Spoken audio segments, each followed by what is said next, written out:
Hurmatli hamkasblar, matbuot tarjimonimizning ikkinchi qismini boshlaymiz. Navbatdagi suhbatdoshimiz Neftchi jamoasining bosh murabbiyi Islombek Ismoilov.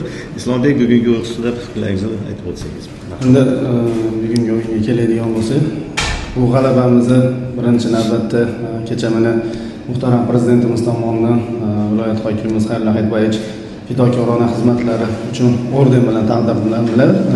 Shu insonga bag'ishlaymiz. Oxirgi yillarda Farg'onada futbol rivoji uchun juda katta ishlarni amalga oshiryaptilar. Albatta kecha futbolchilar bilan gaplashganimizda ertaga g'alaba qozonishimiz shart va shu odamlar shuncha yildan beri qilayotgan umuman Farg'ona xalqi uchun qilayotgan mehnatlari shunga bizdan kichik bir sovg'a bo'ladi deb yigitlar bilan kelishib olgandik. Ularga ham rahmat, va'dalarning ustidan chiqishdi va bugun o'ylaymanki ishonchli g'alabani qo'lga kiritdik.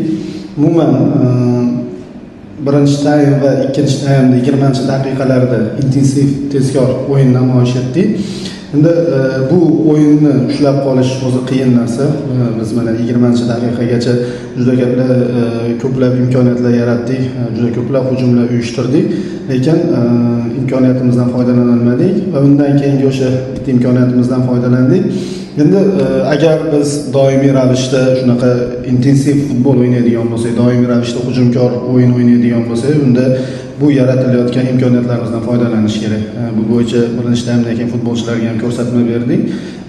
Chunki har bitta hujum tezlik talab qiladi. Umuman agar muxlislar sifatli futbolni ko'rmoqchi bo'lsa, unda o'yin sifatini oshirish uchun faqat yagona yechim bu tezlik. Ikki jamoalar tez harakat qilgandagina o'yin sifati oshadi. Chunki sekin futbol bu avtomatik tarzda o'yin sifatini sekinlashtiradi va bu muxlislarga yoqmasligi aniq.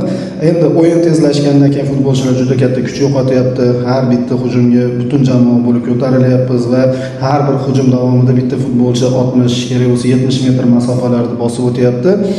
Bunaqa holatdan o'yin davomida doimiy ravishda qaytarishimiz uchun va qarshi hujumlarda gol o'tkazib olmasligimiz uchun juda katta mehnat talab qiladi. Futbolchilar asta-sekinlik bilan bu narsalarni tushunib borishyapti. O'ylaymanki, bugun o'sha birinchi taymning 20-daqiqasigacha va ikkinchi taymning boshidagi 15-20 daqiqa mavsumdagi eng yaxshi o'yinlarimizdan birini ko'rsatdik. Chunki jamoa ayniqsa o'sha o'tish fazalarida, hujumga o'tish fazalarida juda katta tezlikda harakat qildi. Shuni hisobiga juda ko'p imkoniyatlar yaratdik. Umuman o'yindan ko'nglim to'ldi. To'liq o'yinni nazorat qildik. Raqibga hech qanday imkoniyat qoldirmadik deb o'ylayman. Rahmat, savollarga o'tamiz.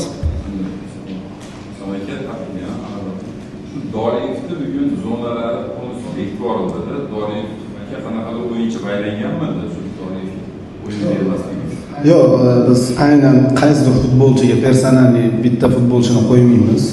Bu narsadan yiroqmiz, lekin Doriyev o'ynaydigan pozitsiyada aynan o'sha Doriyevni o'rganib chiqqan paytimizda o'tgan safar ham o'zi Sog'diyona bilan o'ynaganimizga hech qancha vaqt bo'lgani yo'q. O'tgan safar ham Doriyevni zararsizlantirgandik. Chunki Sog'diyona jamoasining asosiy o'yin uslubi Doriyev atrofida qurilgan. Ko'p golga assist beradi, o'zi ko'p gol uradi. Shuni hisobiga uning atrofida o'sha 3 ta futbolchini qachon to'p qabul qilgan paytda 3 nafar futbolchi kutib olishni ta'minladik va bu narsalarni o'sha qanotdagi futbolchilarimiz a'lo darajada bajarishdi. Chunki Doriyev doim to'p qabul qilgan paytda uning atrofida o'sha old hujumga o'tish qismi, orqaga to'p qaytarish qismi va o'rtaga pas berish mumkin bo'lgan zonalarni bitta paytda yopa oldik va uni to'liq zararsizlantira oldik. Chunki Doriyev bugungi o'yinda umuman ko'rinmadi, unga hech qanday imkoniyat qoldirmadik.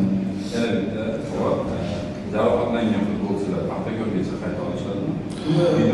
Endi albatta bu og'riqli savol.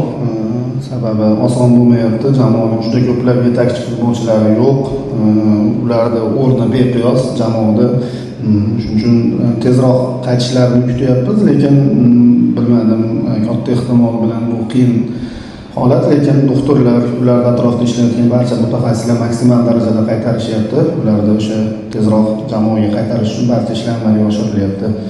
Endi umid qilib qolamiz, o'sha Paxtakor bilan o'yingacha tezroq safga qaytishlari kerak. Endi baribir ancha muddat bir xil futbolchilarimiz jamoa bilan ko'p bo'la olmadi. Bu ham baribir o'zining ta'sirini ko'rsatadi.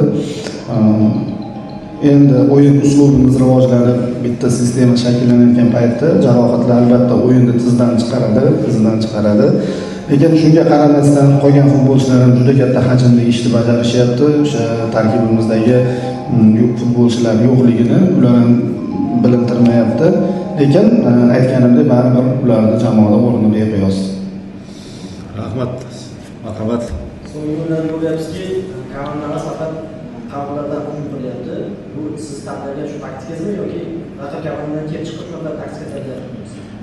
Endi qanotlardan hujum qilish, o'zi umuman qanotdan hujum qilish tarafdori emasman. Men biz mashg'ulotlarda ham umuman o'yinga beriladigan ko'rsatmalarni ham kamroq qanotlarda ishlatishga harakat qilamiz. Maqsadimiz tezroq darvozaga yo'l topish va unga olib boradigan yo'llarni tezroq oqtarish. Endi ko'p jamoalar bizga qarshi o'yinlarda chuqur himoyalanyapti. O'sha aynan darvoza atrofida kerak bo'lsa 10 kishi himoyalanishyapti. Shunaqa paytda biz iloji yo'q qanotlar orqali o'ynashga majbur bo'lyapmiz. Sababi jamoani qo'zg'atish joyidan, ularni o'sha turgan joyidan qo'zg'atish uchun biz qanotlarga o'ynashga majbur bo'lyapmiz. Endi nima deydi?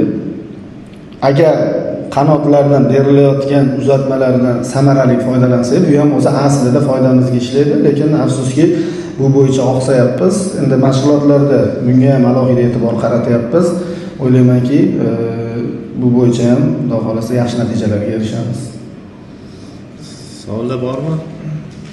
Savollar yo'q bo'lsa, Islombekim minnatdorchilik bildiramiz. Jamoamizdan g'alabalar bardavom bo'lsin. Sog' bo'ling, rahmat katta.